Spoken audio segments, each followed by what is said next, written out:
мектепти таштап, 3 компетенциянын биринчиси дейт. Мугалимдин ошол заман талабына ылайыктуу аракети деп. Билим берүүнүн проблемалары көп көндүмдөрдүн бири деп азыркы тенденция эмне кылыш керек дегенге ушул реформалар башталып атат. Кымбат жерлерде окутуу. Бирок азыркы заманыбызда ушундай кызыктай бир абал келип жатат да. Ичинен бир абийир, намыс деген өзү козгоп турат. козгойт. Үй бүлөдө билимдин баалуулугу болуш керек. Тарбия жакшы болсо ушулар баары сакталат. Ысқақ Разаков Жөн эле жата бербестен үй бүлөдө тарбиянын методу, потенциалы, өнүгүү стратегиясы жана башкалар. Арыбаңыздар урматтуу көрүүчүлөр, кезектеги подкастыбызды баштадык. Бүгүн биз билим берүүдөгү тенденциялар, өнүгүүлөр жана жеке өнүгүү тууралуу маек курмакчыбыз. Бүгүнкү биздин коногубуз Кыргыз Республикасынын эмгек сиңирген мугалими Гапыр Мадаминов агайыбыз болмокчу. Саламатсызбы агай? Кош келдиңиз. Анда биринчи суроодон баштап берсек агай. Бүгүнкү күндө билим берүүдөгү негизги тенденциялар кандай болуп жатат? Кайсыл жактар? Саламатсыздарбы? Алгач ушу чакырып, интервью алып жатканыңыздарга рахмат силерге.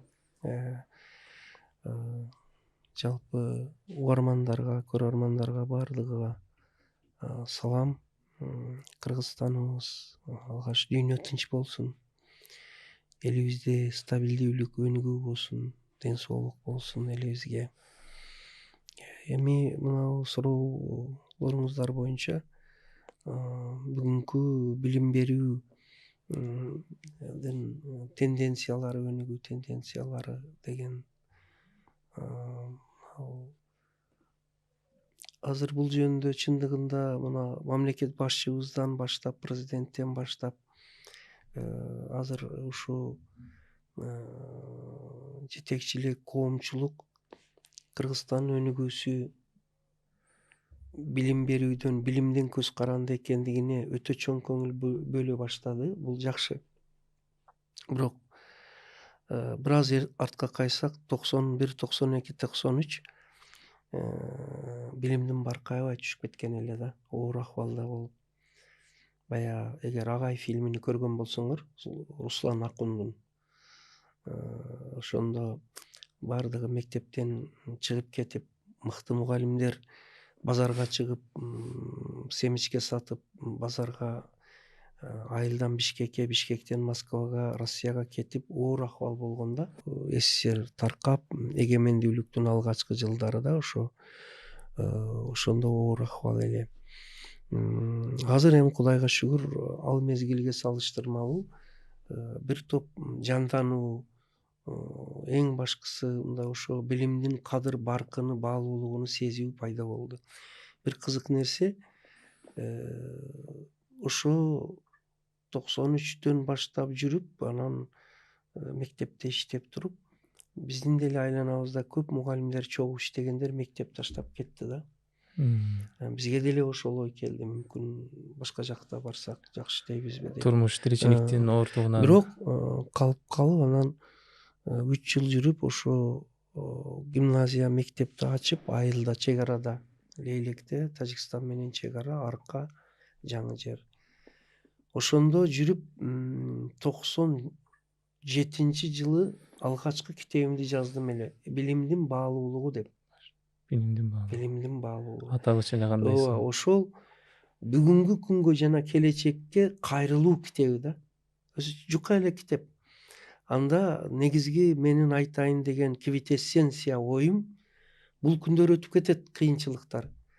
Баардыгыбыз эле базарга кетип, мектепти таштап кетпейли, эртеби кечпи элге, мамлекетке билим керек деген чакырыкты, ойду айтканмын да. Билим бул түбөлүктүү баалуулук деген.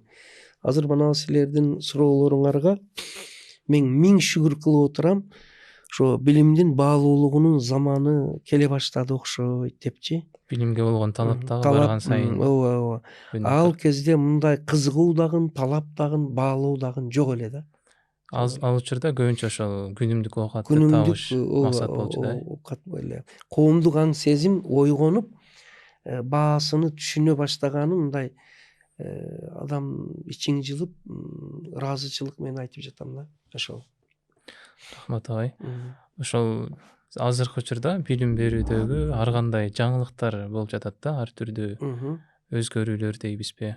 Ошолордун мындай эң келечектүүсү, эң жакшысы кайсылары деп Мгм. сиздин оюңузду билгибиз келип турат. Жакшы. Азыркы учурда жалпы дүйнөлүк деңгээлде деле бир жагы мана бир чоң өзгөрүүлөр болуп атат. Ааламдашуу, глобализация деп атат. Анан мындай базар экономикасы өзүнүн толук мыйзамы менен кетип атат. Андан кийин жанагы саны ариптештирүү, IT технология, жасалма интеллект деп кетип атат. Мына ошол үчүн азыркы күндө билим берүүдө бир топ жана айтканыбыздай жакшы тенденциялар менен биргеликте бир топ проблемалар дагы көрүнүп турат. Мисалы бир экөөсүн айтсак, азыр окуучу студенттер мектеп программасын окуп бүткүчө алар окуган программа китеп эскирип атат. Замандын өнүгүшү менен. Замандын өнүгүүсү ошо илим техника, IT технологиянын бат өнүгүүсү ал эмес образдуу айтканда кечеги маалымат бүгүн эскирип атат да. Биз ошол замандын бат өнүгүүсүндө биздин абалыбыз кууп жетип баратат деп ойлойсузбу агай?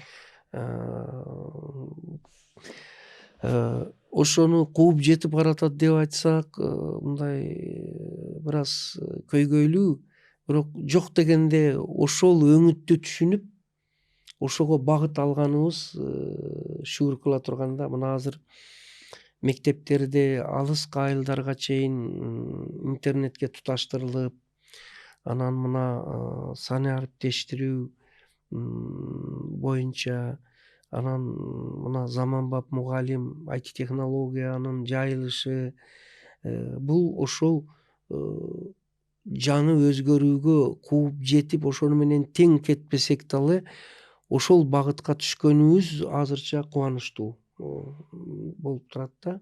Ал эми көйгөй өтө көп экендигин бирин айттым. Мына ошолордон дагы кээ бирөөлөрүн айтсак, бир жагы жакшы иштеген жогорку окуу жайлар, мына медицина академиясы, мына Манас университети, Ош мамлекеттик университети, дээрлик бардык эле университеттерде дагы ошо замандын талабына ылайык заманбап өзгөрүүгө аракет жасалып атат студенттерге ошол заманга ылайык билим берели деп. Мына Бишкек гуманитардык университети, мен өзүм ал жерде сабагым бар, сабак өтөм. Ошмуда мектептерде, бирок ошол эле убакта чоң көйгөйдүн бири билимдин сапаты мектепте дагы, жогорку окуу жайда дагы ойлонтуруп атат да. Студенттердин билими, анан ошого ылайык бүтүрүүчүлөрдүн, адистердин компетенциясы бул өтө чоң маселе болуп атат да. Буга албетте коомдо бекерге мен суроо бергениңерде баягы ааламдашуу, базар экономикасы деп айтпадым. Буга бир окуу жай, бир мектеп, бирөө мындай себепчи болуусу кыйын да. Бул жалпы коомдогу абал ошону шарттап жатат. Ошо сапат маселеси өтө чоң маселе. Ошол айтып өттүңүз, ошол сапат маселесин жакшыртуу үчүн кандай көндүмдөрдү, кандай ыкмаларды жасасак болот агай? Жакшы. Эми бул сапат маселесини жакшыртуу дагы ошо сапатка оң жана терс таасир канча көп болсо, сапатты жакшыртуунун дагы өбөлгөлөрү, факторлору ошончо көп. Эми ал жерде ошо эң азыр мына замандын эмеси бая сан ариптештирүүнү тездештирүү, заманбап окутуучулар, заманбап техника, технология, инновациялык методдор, IT технология менен жанагы жасалма интеллекттин кызматыны туура эффективдүү пайдалануу, булар бардыгы ошо билимдин сапатына таасир берүүчү көйгөй. Ал өзүнчө чоң маселе, бирок мен ошонун ичинен эң дагы бир жөнөкөй бирок маанилүүсүгө токтолуп кетейин. Ал ошо азыркы билим берүүнүн сапатыда, билим берүүдө жанагы техника, технологиядан тышкары дагы эки чоң чечүүчү катышуучулар бар да, алар окутуучулар менен студент окуучулар. Окуучу студенттерде да талап болушу. Өтө чоң. Талап бир болсо, аларда мына карасаңыз, аларда кызыгуу, окуучу студенттерде билимге болгон кызыгуу, ихлас. Ооба, негизи кызыгуу болсо эле, кызыгуу илимдин мугалими деп коет экен го.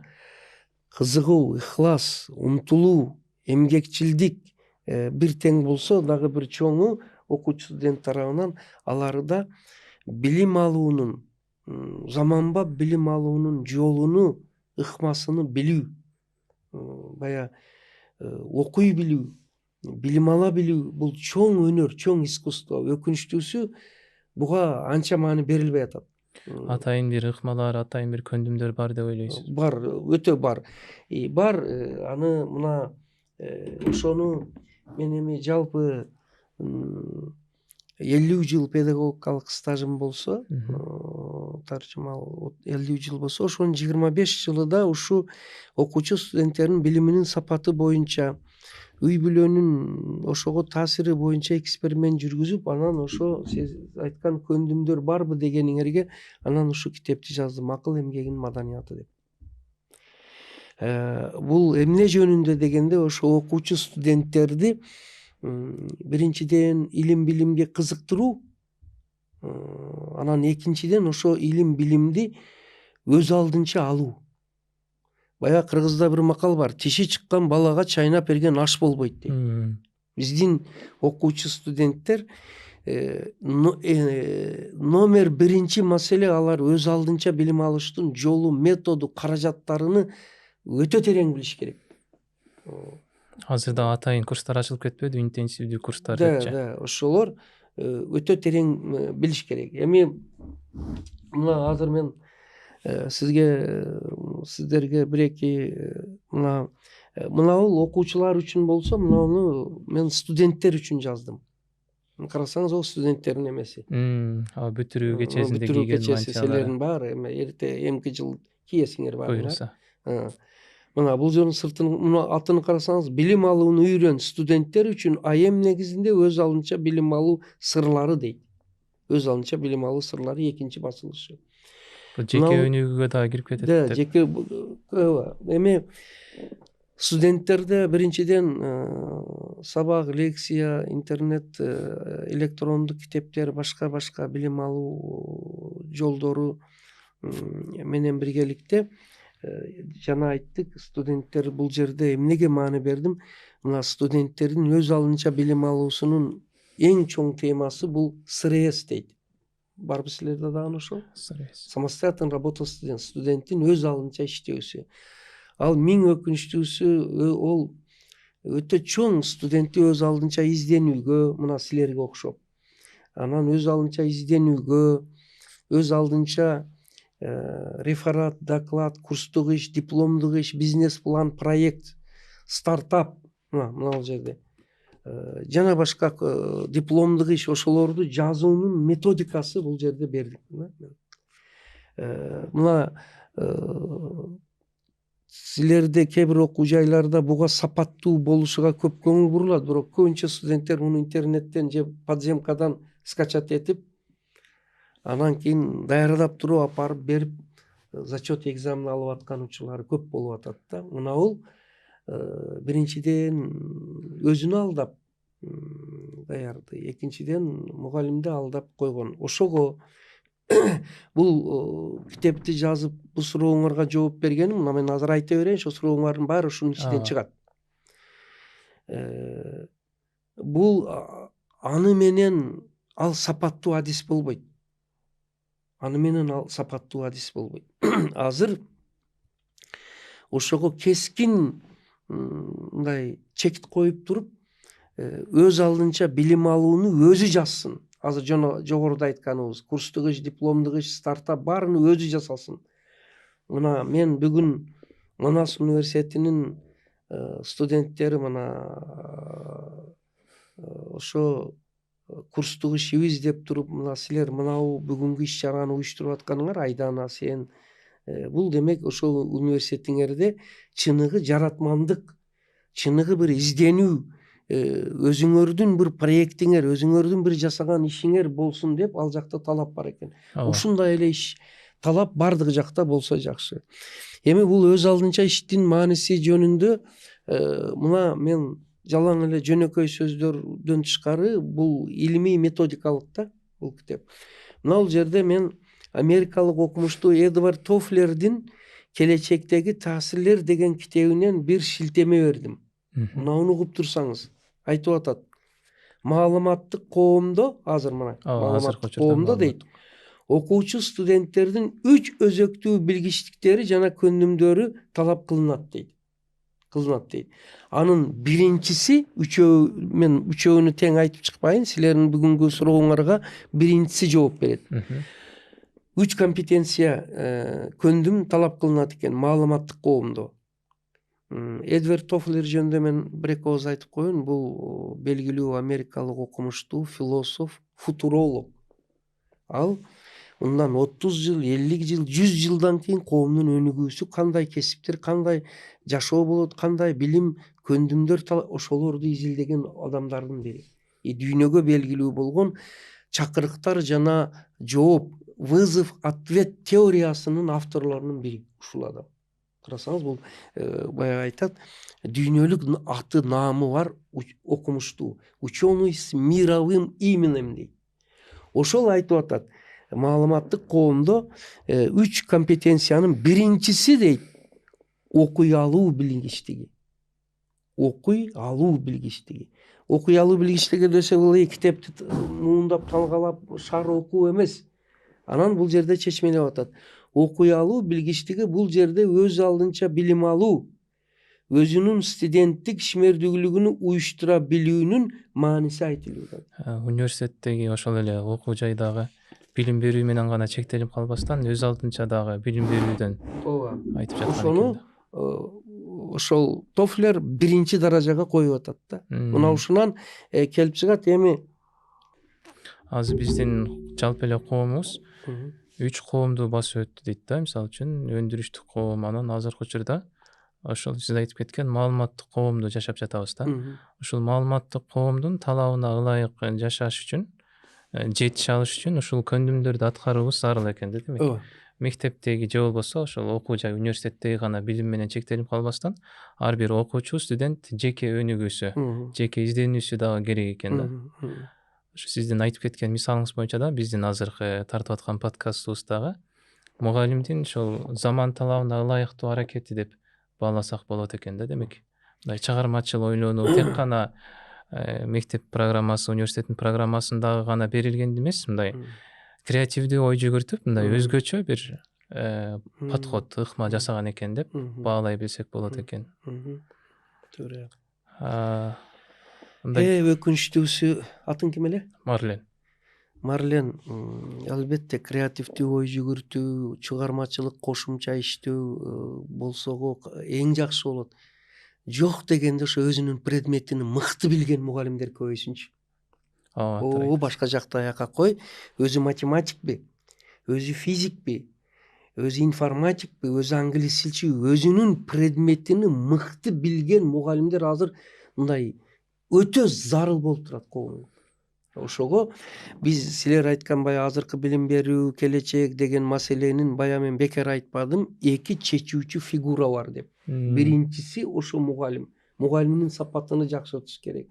жанагы ар түрдүү көргөзмө сабактар, ачык сабактар, Ар кандай иш да чаралар. ар түрдүү иш чаралар, мероприятиялар булар жаман эмес, бирок негизгиси бул өзүнүн предметин мыкты билип, окуучуларга ошо өз алдынча билим алууга, билимдин сапатыны жакшыртууга багыт берип, өзү ошого үлгү көрсөтө турган адамдар керек азыр. Билим берүүдөн ошол мероприятия, ошо сиз коомдук иш чаралар аркылуу алаксыздык болуп атат да Өтө негизинен. чоң алаксыздык болуп атат да, өтө чоң тынымсыз иш чара. Эми албетте мен айттым го 50 жыл иштедим, анын ичинен 25 жыл ошо бир мектепти ачып, аны жөн эле ачпастан проблемалык лаборатория деп ачтым. Эмне үчүн проблемалык лаборатория? Ошо Кыргызстанда айыл жерде мектептеги билим берүүнүн проблемалары, окуучунун проблемалары, анан мугалимдин проблемалары, анан алардын себептери кантип чечиш керек деген маселеде ошого мен азыр сизге суроолоруңузга жооп берип атып, мен ошол ишти ичкериден көрүп башымдан өткөргөн адам катары айтып атам. Мына мен сизге бир мисалды айтайын. Мен директор катары иштеп турсам, жылда бүтүрүүчүлөр келет. Кимсиң? Физик, математик, англис тилчи. Өзүнүн предметиден тапшырма берсеңиз иштей албай атат. Көрүп атасызбы? Бул мындай, мен бүт Кыргызстандын бүтүрүүчүлөрүнө айыптагым келбейт, бирок өкүнүчтүүсү мына ушул маселе бар. Биз ошол үчүн айтып атам, мугалимдин сапатыны жакшыртпасак, жогорку окуу жайдагы ошо педагогдордун сапаты, окуп жаткан педагогдордун сапатыны жакшыртпасак дагы эчен реформа өткөрсөк дагы билим сапаты жакшырбайт.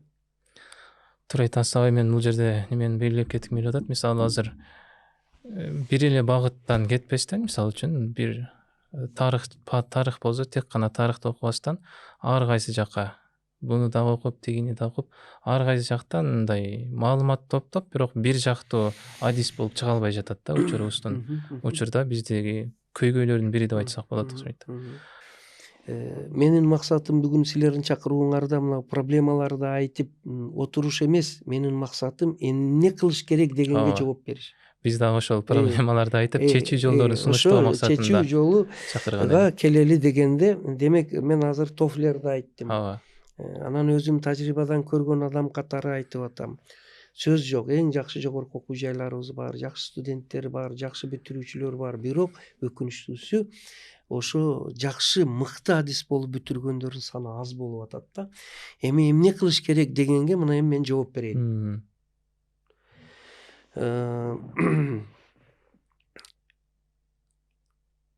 Биз мектептеги окуучуларыбыздан баштап, жогорку окуу жайларда студенттерибизге чейин балдарга билимди даяр түрүндө берип эле эмес, билимди алуунун методдоруну өтүп үргөтүшүбүз керек. Алар билимдин булактары кайсы? Китеп, энциклопедия, интернет, башка ошо булактардан керек маалыматтарды тандап алып, өзүнүн адистигини, кесипкөйлүгүн күчөйтүрүүгө үйрөнүшү керек. Ошону биз мектептен, жогорку окуу жайда басым жасап үргөтүшүбүз керек да. Мына ошондо анан бизде мындай жакшы сапаттуу билим болот. Мына эми дүйнөлүк тажрыйбага кайрылсак, уккан болсоңор, Болония процесси деген бар. Европа мамлекеттеринин биримдигинде ошо Болония жараяны процесси бар. Кыргызстан дагы ошол багытта иштеп жаткан мамлекеттердин катарына кирет. Баягы бакалавриат, магистратура деген ошолор дагы ошонун бир бөлүктөрү болуп, бирок ал жерде эң негизги нерсе мындай деген нерсе бар. 60га 40 деген формула бар. Бул деген сөз, студенттер 60% билим көндүм ыкмаларды өз алдынча алыш керек. 40%ды окутуучулар, мугалимдер бериш керек. мына карасаңыз Болония процесси өзү дагы студенттерди өз алдынча билим алууга үйрөткүлө деп жатат. Бизге ал келди элементтери, биз азыр ошо 60-40 ошол эме, бирок бизде дагы эле ошол 60% билимди өз алдынча алышка окуучуларды жана студенттерди окутууга жеткиликтүү маани берилбей атат. Мына бул өтө чоң көйгөй. Европада ошо 60% билимди өз алдынча алыш керек дегенден кийин алар ошого үйрөнүлөт. Мисалы мен жакында мына Европа мамлекеттериде, Германияда, Гамбургда эл аралык конференцияга катышып келдим. Ал конференциянын аты «Билим, IT, келечек». Ошо Германияда уюштургандар эл аралык болду. Америка, Германия, Франция, башкалардан келди. Ошол жерде IT технология заманында билим алуунун сапатын жакшыртууда көп көндүмдөрдүн бири деп студенттердин өз алдынча билим алуусу деп ушуга басым жасап атат. Өз алдынча билим алууну бизде деле айтылат, бирок ошо өз алдынча билим алууга үйрөтүүгө маани берилбей атат. Эми биз мына акыл эмгек жана мен маданияты деген, анан жанагы студент билим алууну үйрөн деген, бул ошо 96-жылы мектеп лабораториябызды ачкан болсок, ошондон бери биз ушул акыл эмгек маданияты деген сабакты өтүп, студент окуучуларыбызды өз алдынча билим алууга үйрөтүп келатабыз да. И мен айтат элем, биздин жогорку окуу жайларда дагы тандоо курсу бар. Курс по выбору деген тандоо курсу бар. Анан дагы бир кошумча бир өтүү мүмкүнчүлүктөрү бар. Ошондо студенттерди биз өз алдынча билим алуунун жолдору, методдоруна үйрөтүүчү атайын курстарды киргизишибиз керек. Сиздин баягы сурооңуз мына ушул. Мына азыркы тенденция эмне кылыш керек дегенге ушул. Өз алдынча биздин жождордогу дагы, мектептеги дагы окутуучуларыбыздын алдындагы чоң бир маселе окуучу студенттерибизди өз алдынча билим алууга үйрөтүү керек. Өз алдынча билим алуу ошол мисалы жасалма интеллекти, IT технология, андан кийин китеп, энциклопедия, интернет маалыматтарыны максаттуу, системдүү түрдө алып, өзүнүн кесипкөйлүгүнү ашырып, өзүнүн билимини жогорулатууга, аны мындай ойлойбуз да, эми аны билет да деп. Билбейт экен. Билбейт.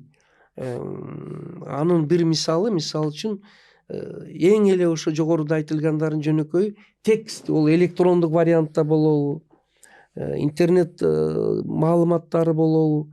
Азыр биздин окуучу студенттердин 3 чоң көйгөйү бар. Биринчиси, угуп түшүнбөй кыйналып атат көбү. Укканын түшүнбөй. Концентрация жок. Концентрация жок. Экинчиси, окуганын түшүнүүдө кыйналып атат. Үчүнчүсү, көрүп көргөнүдөн диаграмма, макет, модель, таблица бар. Ошонун изилик маалыматты алып, кийинки билим алууга пайдалануудан кыйналышып атат. Эми булар бир караган адамга, азыр уккан адамдар үчүн булар мындай майда, мелочь болуп, муну билет да баары деп атат. Жок, билбейт. Мен бир далил айтайын сизге. Мына мен ушул боюнча иликтеп, анча-мынча жазып жүргөн адам катары, анан 2018-жылы ушул эксперименталдык иштерим боюнча, эне мектеби айым боюнча мен кандидаттык диссертациямды жактадым. Ошол үчүн мен мына сөздөрдү мындай айылдык практикада жүргөн агай катары эле эмес, бир аз илимге аралашкан адам катары айтып жатам. Бизде мына ошол азыр мен айткан угуп, эшитип түшүнүү, окуп түшүнүү, көрүп түшүнүүгө үйрөтүү өтө маанилүү, бирок жетиштүү маани берилбей атат дегенге эми мен дүйнөлүктөн мисал келтирейин сиздерге. Мына дүйнөгө Нобель сыйлыгынын лауреатыны бир нечесини берген университеттер бар. Ошолордун бири Оксфорд, Кембридж университеттери, анан кече Францияда Сорбонна университетиге мен бардым. Бир Сорбонна университетинен 33 Нобел лауреаты чыгыптыр. Бүт Борбор Азиядан бирөө чыга элек ал. Көрдүңүзбү? Албетте татыктуу жок деп айтмакчы эмесмин. Мүмкүн ошого биз билимге барышыбыз керек. Мисалы Чыңгыз Айтматов атабыз татыктуу эле. Бирок биз ал адамды мүмкүн ошо жеткиликтүү алып бере албадык да. Мен Нобел лауреаты 33 чыгып бир университеттен чыкса дагы Борбор Азиядан бирөө да чыкпаса да бул ойлонтура турган маселе. Биз ошол үчүн жогорку окуу жайларда, мектептерде билим сапатыны жакшыртып туруп, улуу максат, улуу күчтү жаратат деп бизден, Кыргыздан, аз гана улуттан Нобел лауреаты чыксын деп туруп иштешибиз керек. Бир максат, бир мүдө коюшубуз керек. Да, ошондой бир андан тышкары деле ар бир бүтүрүүчү мугалим, инженер, дарыгер, бизнес ишкери, финансист, экономист бардыгы акыйкатта өзүнүн кесибинин ээси болуш керек. Ал үчүн мына ошол билимдин өз алдынча алуу жагыга чоң көңүл бөлүш керек. Ошол.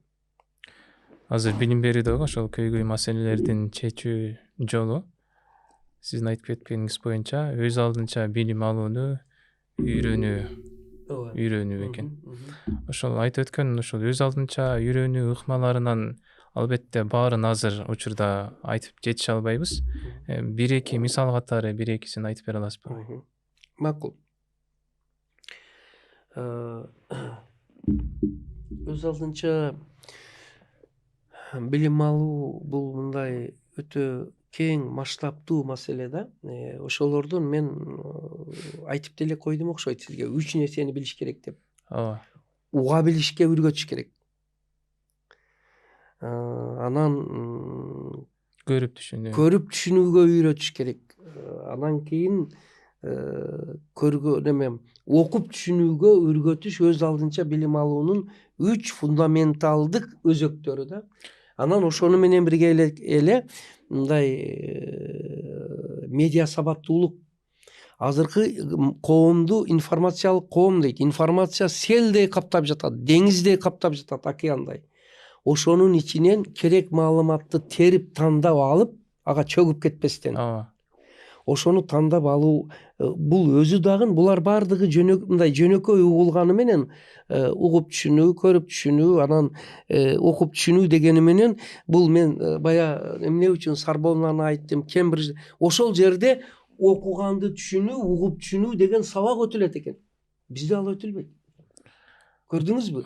Мына акыл эмгек маданияты, окуганды мунун бир элементин айтайын. Мына ЖРТ тапшырып келгенсиңер да. ЖРТ тапшырып келгенсиңер, ошо ЖРТда окуганды түшүнүү деген келди. Муну көбү таң калып, бул бизде окутулбайт деп атат. Бул ошол дүйнөлүк тажрыйбадан алынган. Демек, окуганыны түшүнгөн адам анан университетти ийгиликтүү бүтүрөт, ийгиликтүү иштейт. Бул мелочь, майда болуп көрүнгөнү менен чоң нерселердин тагдырын чечип коюучу майда. Ошол мисалы үчүн окуп түшүнүү, көрүп түшүнүү дедиңиз го. Ошол окуп түшүнө албай, көрүп түшүнө албай атканыбыздын себеби учурдагы азыр ошо маалыматтын көп болуусу дагы таасир этет деп ойлойсузбу? Ооба. Мындай маалыматтын көптүгү албетте таасир этет, бирок мындай бир маселе бар да. Ал кайсы дегенде биз окуучуларыбызды үй бүлөдөн баштап балдарды уга билүүгө, көрө билүүгө үйрөтүшүбүз керек. Анан мындай азыр студент окуучуларыбыздын көп убагы каяка кетип атат, мага кетип атат. Телефон, селфи кечкече, анан түнү менен ону көрүп чыгат.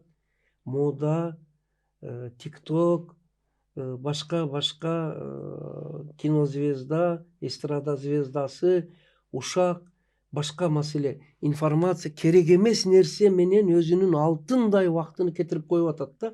Бул жерде энди уже билимден башка жакка өтүш керек. Биз билимден окуучу студенттерибизди тарбиялоого өтүшүбүз керек.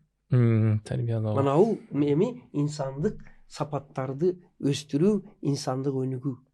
Ошону айтып кеттиңиз го, ЖРТдан мисалы үчүн ошол окуп түшүнүү деген бар да. Анан кийин 11 жыл мектепте, бул статистика, бул биз көрүп аткан эле учурларда 11 жыл жакшы окуп туруп анан ЖРТдан аз балл алып калат да. А кээ бир окуучулар бар, начар окуп келет, бирок 1-2 ошол жана интенсивдик курстарга баруу аркылуу 11 жыл жакшы окуп келаткан окуучулардан дагы жогорку балл алып атат да. Демек анын мындай окуу деген бул маалыматты жыйуу эмес, бул окуганды билүү дегендикке келет экен да. Ошентип Окуганды түшүнсөк билүү болот. дегендикке кирет. Эми мындай 11 жыл мисалы окуганга караганда мына азыр ЖГТга даярдоо боюнча борборлор көп. Эми алар деле өз кызматын кылып, көпчүлүк окуучулардын силер айткандай ЖГТдан жакшы балл алышыга өздөрүнүн салымын кошуп жатат. Рахмат. Бирок биздин чек арадагы айлыбызда Секомдагы жок, Новадагы жок. Бирок алдыңкы ЖРТдан балл алып келет. Эми бул эмнени айтып атат? Демек, эгерде ошол жерде тарбия туура жолго коюлса, тартип болсо, балдар, окуучулар айым методикасыга үйрөнүлсө, ата-энелер ата-эне мектебинде окуса, мектеп баягыдай майрам, иш-чара, мероприятияга алагды болбостон билимге, көндүм ыкмаларга концентрация болсо, жөнөкөй эле мектептен дагы эң сонун натыйжага жетсе болот экен деген маселени айтып атат. Ошо бизде мисалы Кыргызстан боюнча орточо балл 124, ЖГТнын орточо баллы 124-125 болуп атат да. А биздин мектепте мына силердин курсташыңар бар. Биздин мектепте орточо балл эң аз болгондо 160 болсом 173 болуп. Бул орточо балл, баягы патолог эмес, эң бийиги эмес. Анан бардыгы айтат: "Агай, сиздер кайсы метод менен чыгып атасыздар? Ким даярдап атат? Секом барбы, Нова барбы, репетитор барбы?" деп. Анан биз айтабыз: "Жок, бизде эч андай жок. Мана сиздин курсташыңыз Айдай Мырзабекова ошо күбө болуп, ошол биздин мыкты бүтүрүүчүбүз ошол. Анын эжелери да бизде бүтүп, Улархандар медакадемияны мыкты бүтүп азыр дарыгер болуп иштеп атат. Кайсы менен силер жетишесиңер дегенде биз ошо бир эле акыл эмгек маданияты деген сабакты өтөбүз. Бул деген сабак окуучу студенттерди өз алдынча сапаттуу билим алууга үйрөтүүчү сабак. Андан экинчиси энелерибизди окутабыз. Энелер. Үйдөн өтө чоң маселе мына. Биз көбүнчө мына билим залы азыр суроолор дагы, өткөн эмелер дагы көп жакка чакырат. Асмандагы эле маселелер да. Токтогула, кегиле үйдөн баштайык. Кичинекей чөйрөдө көптөгөн милдеттер бар дейт. Баштайык, үй бүлөдөн туура тарбия берели, билим, илимге кызыгуу, ихлас ойготолу, аларды ойлоого, угууга, суроо берүүгө үйрөтөлү. Анан мектепте дагы билим алуунун жолуга үйрөтөлү деген, анан барып туруп жогорку окуу жайда дагы баягы айткандай спец курстардын эсебинен студенттерди сапаттуу өз алдынча билим алууга үйрөтүү, ошол өтө жакшы болот да. Билим алууну алгач ошол үй бүлөдөн башташ керек экен деп айтасыз. Рахмат. Бизде коомдо эми ар түрдүү адамдар бар да. Эми ошол эле биздин азыр инклюзивдик деп коет. Бул инклюзивдик дегенде эле биз мындай майып, ден соолугу начар адамдар түшүнөбүз. Бул негизинен билим берүүдөн артта калып калган, ата-энеси мигрант болуп жүргөн, ар түрдүү себептерден улам билим ала албай келаткан окуучу студенттер бар да. Ошолорго атайын билим берүүнү жакшыртуу үчүн кандай чараларды көрүү керек? Инклюзивдик билим берүү бул гумандык коомдун эң башкы критерийлеринин бири. Мен кыскача айтайын. Аларды мүмкүн бөлүп койбостон шарт жаратып мектепте ошолорго атайын барып келишиге, сабак өтүлүшүгө, окуй турган китептериге баардыгын жаратып берип, аларды коомго толук укуктуу, толук жөндөмдүү иштөөсүнө шарт түзүп берүү бул коомдун, элдин жетекчиликтин милдети. Бирок бул өзүнчө бир чоң тема, анан адистер сүйлөсүн. Ал эми биз болсо бүгүн ошо өзүбүздүн билим жөнөкөй эле мектеп, жөнөкөй эле сопсо эле окуучуларыбыз, сопсо эле студенттерибиз ошо майып эмес, бирок мыкты билим алышы жөнүндө сүйлөшөлү дейм да. Алар деле бирок ошол сиздин эмгектериңизден колдоно алуу мүмкүнчүлүгүнө Бар ээ да албетте. бар. Алар дагы азыр айттык го, аларга деле шарт түзүш керек, көңүл бөлүш керек деп ошондой. Сиз ушул педагогикалык ыкмалардан эң натыйжалуу деп кайсыларды эсептейсиз? Мен сизди түшүндүм. Алгылыктуу методдор булар кайсы дегенде, азыркы муундун аты Z муун, альфа муун. Ооба. Буларда клиповое мышление дейт. Өтө скорость, тез алат, тез кетет. Булар менен билим берүү үчүн динамикалуу болуш керек окутуучу. Өзү методу дагы заманбап болуш керек. Заманбап IT технологияны, санарипти, көрсөтмөлүүлүктү, анан эң башкысы активдүү мына методдорду, анан эң башкысы дагы балдарды жандуу катыштырып, мына силерге окшотуп, жандуу амалияттык иштерди аткартып өтүү, бул азыр эң зарыл туура методдор деп ойлоймун. Бул жерде мына окуу китептеринин дагы, мугалимдердин дагы, системанын дагы өтө чоң алдында маселелер турат. Азыр мына билим берүү министрибиз доктор Гулшар Шейина мына мектеп реформасыны алтын казык деп президентибиз ушу заманбап методдор, китептер, окуу куралдарын, каражаттарын даярдайык деп реформалар башталып атат. Эми кептин баары ошол сапаттуу болсо, анан акырына чыкса, мына бир жакшы билсеңер керек, акыркы эле 3 жылдын ичинде 300дөн ашык мектеп курулуп тапшырылыптыр. Кече жакында эле бир күндө 9 мектеп ачылды.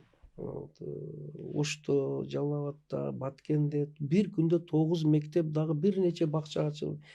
Ошондо ошолорду курдуруп жаткан азыркы жетекчиликке рахмат. Ошол эле убакта президент айтып атат, билимдин сапатыны биз куруп, мана мектептерди берели, бакчаларды берели, бирок билимдин сапаты болсун. Балдар жакшы окусун, студенттер жакшы окусун. Ал үчүн ата-энелер дагы мугалимдерге таштап койбостон, өздөрү дагы ошого катышса деп. Анан бул жерде окутуунун методдору жөнүндө дагы сөз болуп жатат.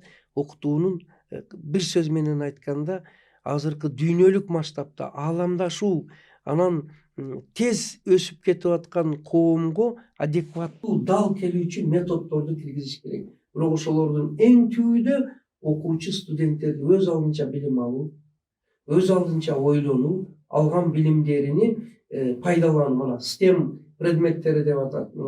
Андан мына азыр Кыргызстан эмеге даярданып атат, PISA сынагына даярданып атат. Ошо PISA сынагынын дагы талаптарын эгер карасаңыз, ал жерде дагы эң башкысы окуучу студенттердин, окуучулардын суроолорду түшүнүүсү, окуп түшүнүүсү, анан алган билимдерини интеграция, интерпретация кылып, маалыматты бир формадан алып башка формага берүү, эң башкысы алган билимди кийинки билим алууга пайдалануу, алган билимини турмушта пайдаланууга басым жасалып атат да. Биздин азыркы сиз берген суроого метод, биз балдарыбызды жалаң гана билимди чогултуп алууга эмес, биринчиден өз алдынча билимди алууга, экинчиси алган билимди турмушта пайдаланууга үйрөтө турган методдор болуш керек. Эң сонун үйрөнүү, эң жакшы натыйжалуу үйрөнүү дагы бул үйрөтүү деп келет экен го. Ошол. Анын сыңарындай ушул студенттерде сынчыл ой жүгүртүү жана эмоционалдык интеллекти кантип өнүктүрсө болот? Ушул жөнүндө да айтып берсеңиз.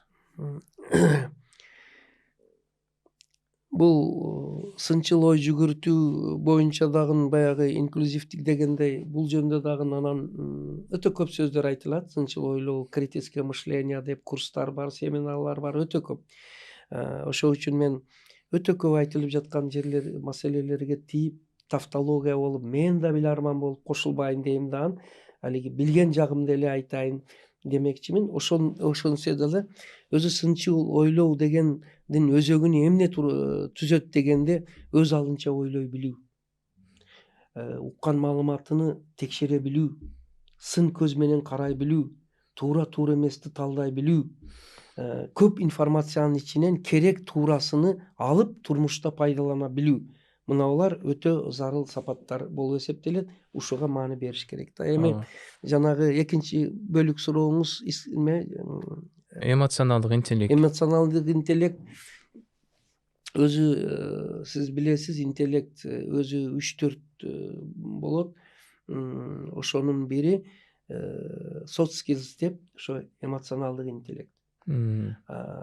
Ал ошо башкалар менен ачык мааңай менен мамиле түзө билүү, сүйлөшө билүү, сүйлөшүүнү жүргүзө билүү, ыраазы боло билүү, ыраазы кыла билүү, ымала маданиятыны билүү. Мына булар soft skills деп азыр бул деле өтө көп жерде айтылып атат, бирок ушуга дагы маани берип үргөтүш керек дегенге, мисалы үчүн баягы сизге билимдеги проблеманы чечиш үчүн тарбиядагы проблеманы чечиш керек. Иман, инсаптуу, жоопкерчиликтүү, адамгерчиликтүү адам, окуучу, анан өзгөчө студент начар окубайт. Ал ата энесинин акысынан коркот, Кудайдын акысынан коркот, жогорку окуу жайдын бюджеттин окутуп жаткан акысынан коркот. Ол экзаменден 2 эмес 3 алышка уялат. Андай уятты ойготуш үчүн тарбия аркылуу балдарда, студенттерде ареет, намыс, жоопкерчилик, иман, инсап, анан кайрат, тырышчаактык, эрк деген сапаттарды өстүрүш керек. Ал мына тарбия аркылуу болот да. Ошол үчүн бүгүнкү күндө өзү чындыгында билимге караганда дагы бүгүнкү күндө тарбияны биринчи кезекке коюш керек. Жана Нуржигит агайыбыз көп айтып кетет го. Башталат баары майдадан, байкоо айтаны майдадан депчи. Ошол сыңарындай баары негизинен ошол майда барат нерселерден башталат экен да. Биз көңүл бурбаган, анчейин маани бербеген нерселерден турат экен да. Биз мисалы үчүн билим берүү десе эле мындай кымбат жерлерде окутуу, кымбат атайын курстарга алып баруу деп түшүнөбүз го. Бирок билим берүүнүн негизи бул тарбиядан экен да демек. Ооба.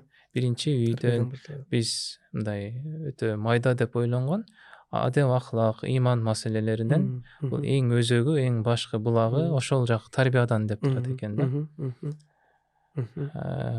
Анда ошол сиздин мисалы үчүн сизди көптөн бери ушул неме көбүнчө лидердик сапаттар боюнча дагы адистик мындай өзүнчө китептериңиз бар экениңиз бар да. Мисалы үчүн ошол лидердик сапаттарды дагы өнүктүрсө болобу же бул тубаса жараткан тарабынан берилген бир белек катары кабылдайбызбы? Жанагы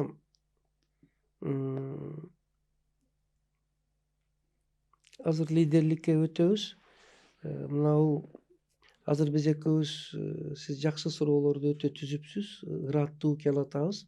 Силердин мына бул подкаст, бүгүнкү интервьюңардын негизги максаты ушу билим берүү, азыркы жаштардын билим алуусу, билим берүүнүн азыркы абалы, тенденциясы, келечеги деген маселе деп айтып атасыңар. Заман талабына ылайык. Заман талабы, ошол заман талабына ылайык билим берүүнү азыр биз санариптти айттык, IT технологияны айттык, башканы баардыгы менен бир четтен келатабыз.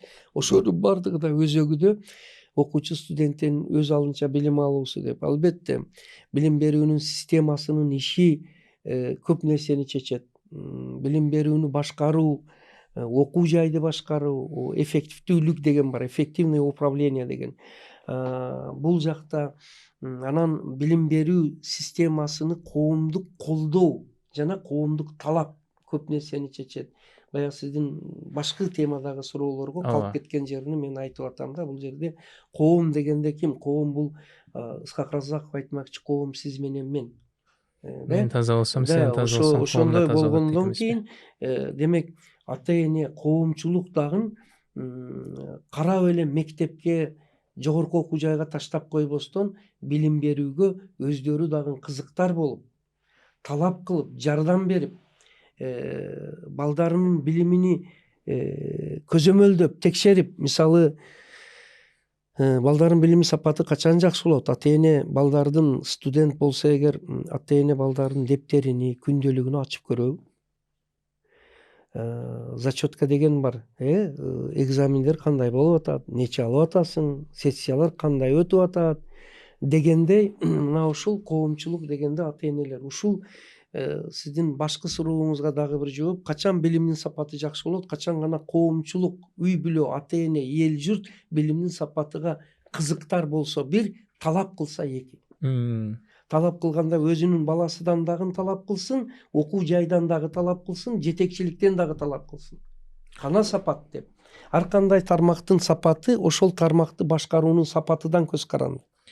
Бирок азыркы заманыбызда ушундай кызыктай бир абал келип жатат да. Мисалы, бир үй бүлө бар, ата-эне тараптан дагы талап бар билим алуусуна.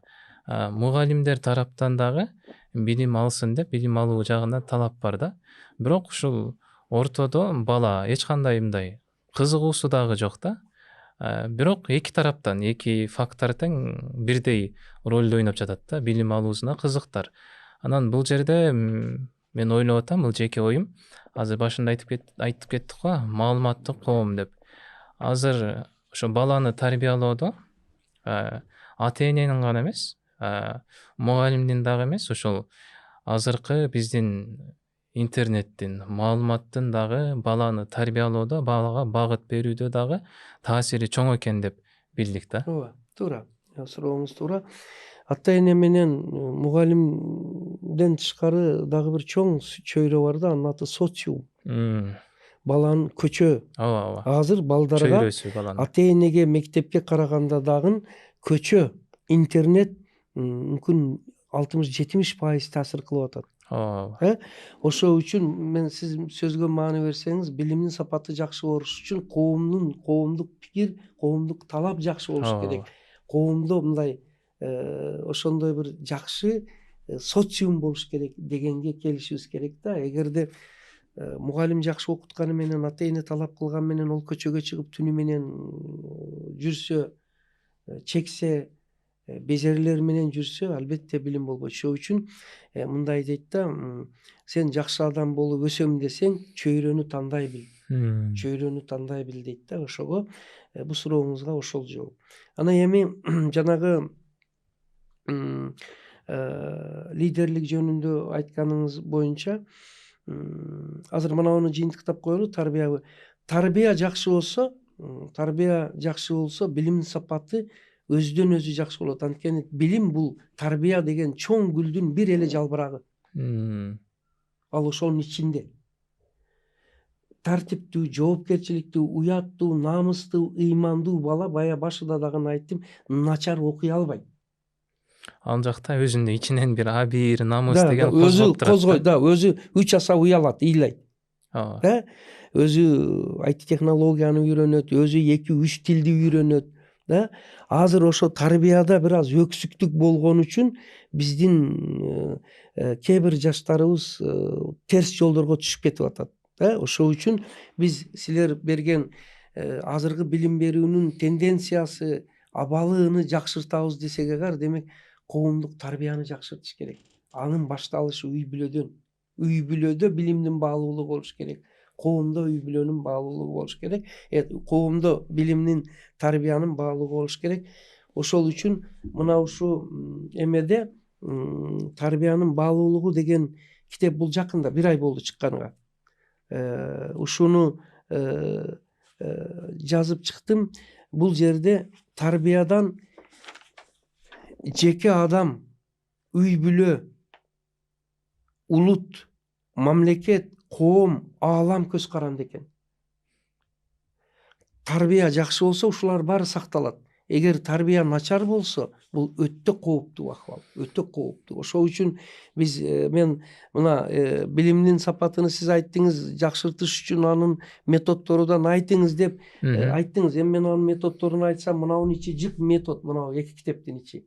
Анан мындан тышкары мугалимдер үчүн билим сапатын жакшыртуу боюнча дагы устаттык өнөрү деген бар. Ага убакыт жетпейт. Мен азыр айткандары мындай учка эле бир эле тийип өтүп кетип атам. Ал эми жеке адамдын тарбиясыны жакшыртып, кайсы адамды өзү тарбиялуу адам дейбиз, кайсы окуучу студент жакшы окуйт дегенде, мына жерде 19 параметр бар экен.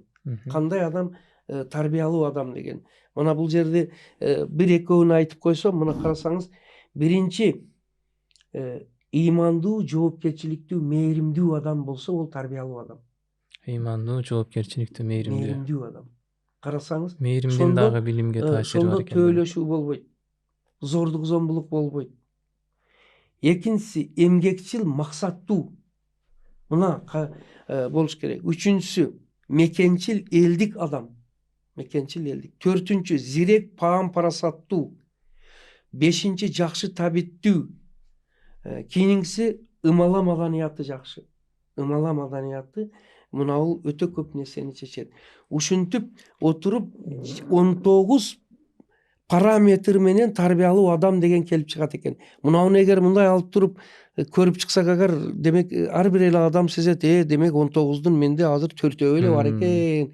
Бул өзү окуучуну, студентти, адамды мен ойлоппун, мен уже баарын билип койдум, үйрөнүп койдум, тарбияны алып койдум эмес, мен алы кыла турган ишим алдыда толуп турар экен деп, ошондо баягы инсандык өнүгүү анан башталат.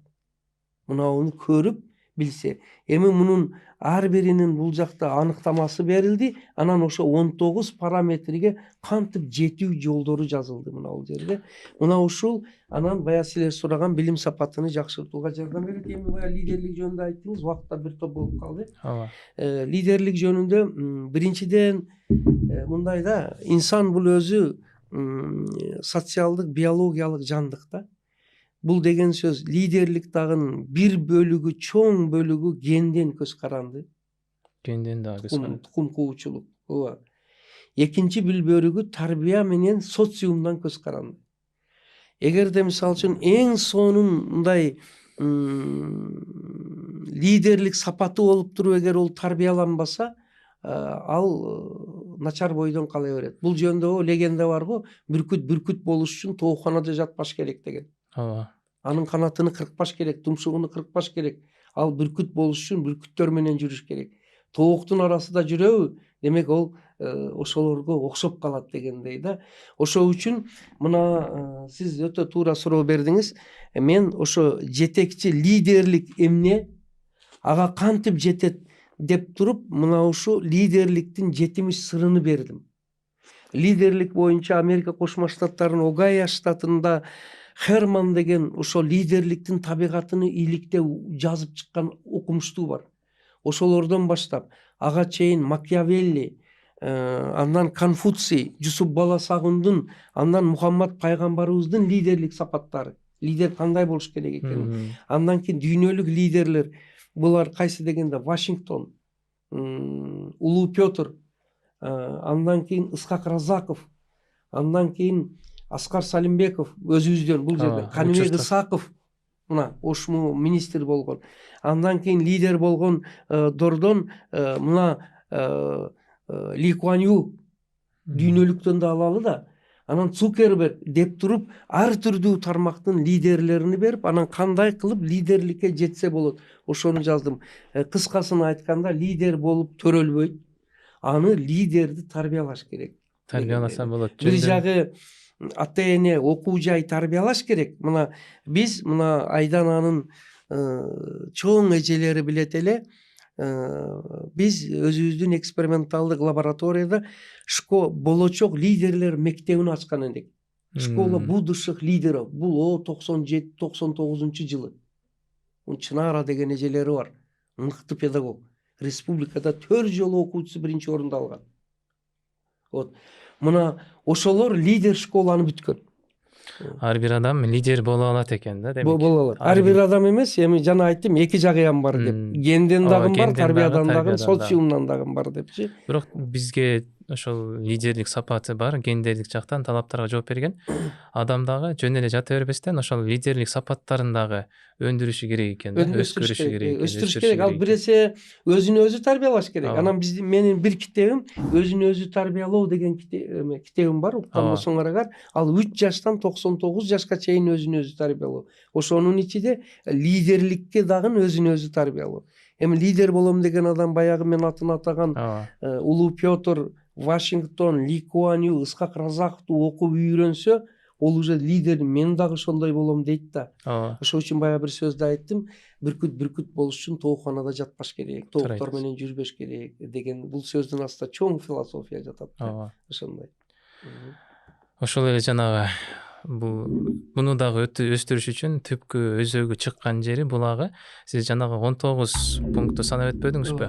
Буларга да жооп бериш керек экен да, демек эмгекчил, мээнеткечтик, намыс, мээримдүүлүк деген дагы бул дагы барып ошол үйдөгү тарбиялага келип такалат экен да, башталышы. Үйдө тарбияга, үйдө балдарга эркиндик берип, анан ошол эле убакта талапты коюп, мүмкүн болушунча эркиндик дагы берип, мүмкүн болушунча талапты да коюп, анан үй бүлөдөн баштап, жет атаны билдирип, үйдө дасторкондун четинде дагы бир китебиз бар, дасторкон четиндеги университет деп.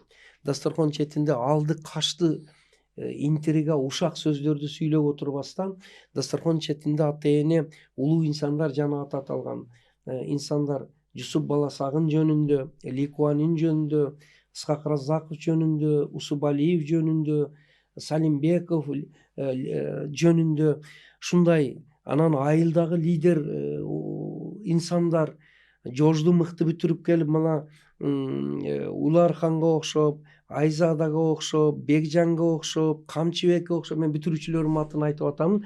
Ошолорго окшоп элге кызмат кылып лидер болуп сууруп чыккандар болсо эгер, ошондо анан балдар ата энем ушундай сапатты баалайт экен дейт да.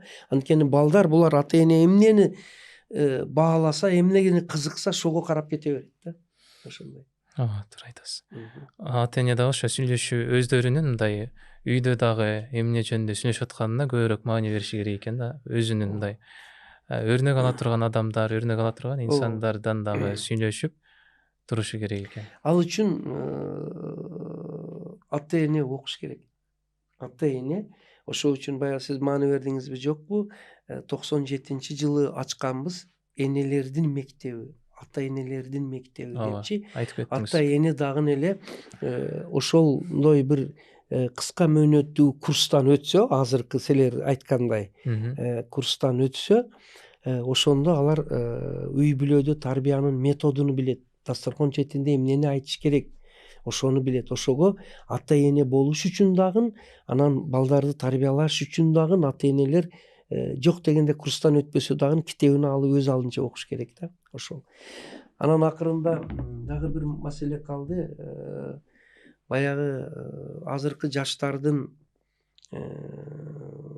инсандык, атуулдук сапаты, мекенчилдик сапатыны жакшыртыш үчүн, жоопкерчилигини жакшыртыш үчүн дагы бир нерсе керек. Бул ой өрүшү кругозорун өстүрүш керек. Кругозор өтө тар дүйнө тааным болуп, ошого дагы бир эмени жаздык. Мына окуучу студенттердин ой өрүшү кругозоруну өстүрүү багыттары жөнүндө. Бул кругозор аалам, асман, астрономиядан баштап эң биринчи адамдын өзүнү үйрөнүү. Ар бир адам өзүнү үйрөнүп чыгыш керек. Мындай деген сөз бар экен, 99га кирген адам өзү жөнүндө эч болбосо 30% зорго билет экен. Өзүнү билбейт экенбиз да, биз өзүбүздү, мен дагы. Өзүнүн пейили, мүнөзү, кемчилиги, артыкчылыгы, мүмкүнчүлүгү, даремети, потенциалы, өнүгүү стратегиясы жана башкалар деген мына ушулар ушул жерде жазылган. Анан кийин аалам, бизнес, өндүрүш, тарых, дин, маданият, искусство, техника, турмуш, тиричилик деп бул жерде 20 багыт боюнча биз балдардын ой өрүшү кругозору, сиздин курсташыңыз бул курсту дагы өткөн мектебибизде. Ошондой. Анда эмесе биз акырындап жыйынтыктай берсек, жөн кыргыз болбой, жөн мусулман болбой, кыйын кыргыз. Элине, жерине, мекенине керектүү, атуу болуп өсүп чыгуубуз керек экен. Анда эмес агай, сиздин келип бергениңиз үчүн чоң ыраазычылык билдиребиз. Анда сизге ошол 2 ооз сөз айтуу үчүн эркин микрофон берсек. Жакшы, алгач рахмат. Эми мен силердин башта айттым, чакырууңарга рахмат деп. Анан 2 ооз сөз эң биринчи ушулай дүйнөгө тынчтык берсин. Согуш болуп жаткан жерлерге тынчтык орносун. Мына чек араларыбыз тынч жол менен чечилсин. Аскер кызматы дагы балдарыбыз эсен аман үйгө келсин. Ооруларга Кудай шифа берсин. Мектеп, университетте окуган балдар кыздарыбызга Кудай инсап берип, сапаттуу билим алышсын.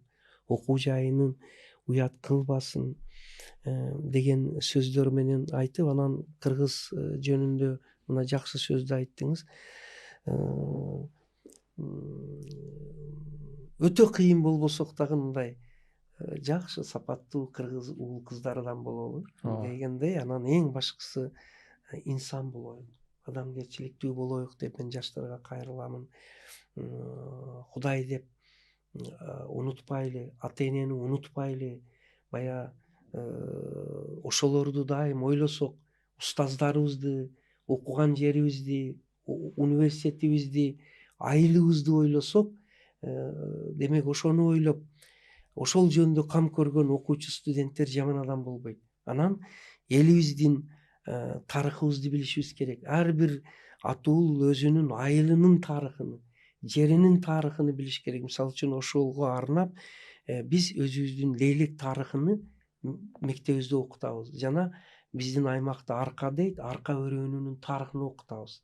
Анткени бая дүйнөгө жол айылдан башталат, мекенчилдик, үй бүлө айылдан башталат дегендей, өзүнүн айылыны, тарыхын билген балдар, кыздар дагы жаман адам болбойт, анан начар окубайт деп ойлойм. Ошондой. Баарыңыздарга эсендик, жакшылык каалайм. Рахмат агай. Анда эмесе бүгүнкү биздин коногубуз ошо Кыргыз Республикасынын эмгек сиңирген мугалими Гапыр Мадаминов болду.